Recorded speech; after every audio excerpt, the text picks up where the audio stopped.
détournement de deniers publics et de corruption, et qui a retenu Michel Kamano dans les liens de la corruption et de détournement de deniers publics, de corruption et de blanchiment de capitaux, et qui a retenu M. Zhensheng pour les faits de corruption également, et les autres ont été, si vous voulez, purement et simplement acquittés, vous avez compris. Nous, c'est un sentiment de satisfaction pour le ministère public au niveau de la CRIEF, parce que simplement, nous avons estimé que les faits que nous avons développés devant la Cour étaient des faits qui sont vraiment en rapport avec nos textes. Le détournement de deniers publics, il est avéré, et les faits de corruption également, il est avéré. Et nous avons demandé 5 ans, et la Cour a compressé et a ramené à 4 ans d'emprisonnement pour Amadou Damaro Camara et 5 ans pour Michel Kamano. C'est tout au moins un sentiment de satisfaction. Ça renvoie clairement aux objectifs de la CRIEF qui dit que tout agent public qui blague avec les biens de l'État doit, dans les conditions normales, répondre de ses faits et payer de sa forfaiture. Non, mais nous, depuis la chambre de l'instruction, nous avons dit que Mme Zainab Camara, le parquet ne retenait aucune charge contre elle. C'est les juges qui l'ont renvoyée devant la chambre de jugement. Nous, on a suivi. Et dans nos réquisitions finales également, nous n'avons retenu aucune infraction à sa charge. Et donc, pour son cas, on ne relèvera pas appel. Non, nous sommes sereins, nous sommes sereins. Les faits que nous poursuivons sont des faits qui sont têtus et constants. C'est des faits qui sont très criards, et quel que soit le magistrat qui prendra ce dossier, s'il n'augmente pas le sort de ses prévenus, il ne va pas le regresser. Bon, pour la situation de M. Chen, nous n'avons pas retenu d'infraction contre lui, mais si la Chambre a estimé qu'il y a des charges contre lui, c'est eux les juges. Nous respectons leurs décisions. Texte de loi inapproprié, puisque, comme je l'ai toujours dit, malheureusement, c'est ce qui s'est avéré aujourd'hui. Lors des réquisitions et à la phase même des répliques, je l'ai dit et j'ai réitéré, la preuve vient d'être apportée que le parquet spécial près la CRIEF était en avance sur la législation guinéenne.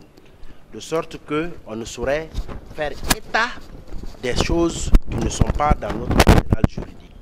Les institutions dans une république sont régies par des lois et on ne peut pas faire appliquer à une institution constitutionnelle comme l'Assemblée nationale les règles élémentaires applicables aux structures de l'État, notamment l'exécutif.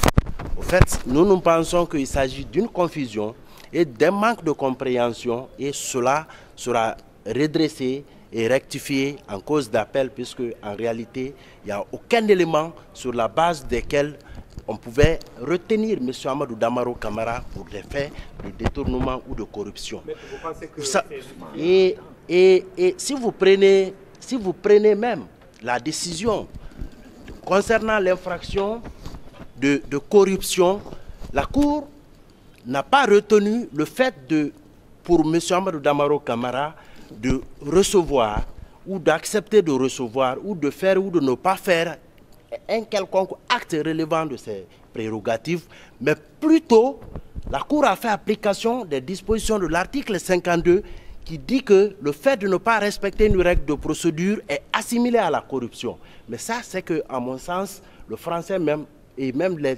lettres même de cette loi n'ont pas été compris par la Cour, puisque lorsque la loi dit qu'elle est assimilée, donc il faut se référer aux conditions nécessaires à la constitution de cette infraction pour pouvoir entrer en condamnation.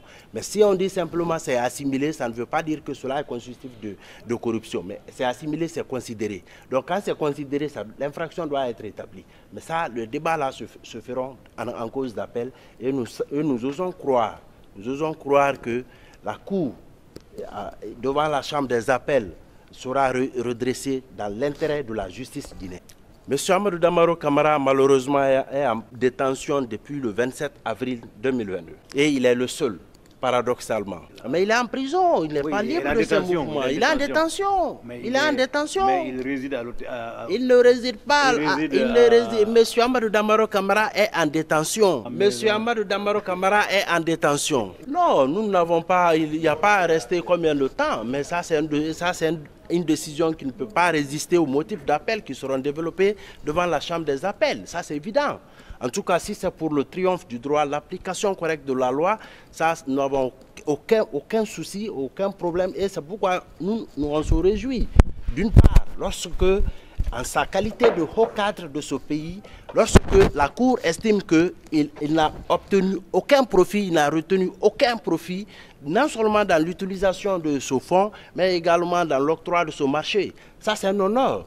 Et bizarrement, on déboute les prétentions à titre principal de l'État guinéen, mais on condamne solidairement au paiement de la faramineuse somme de 5 milliards. Quel paradoxe!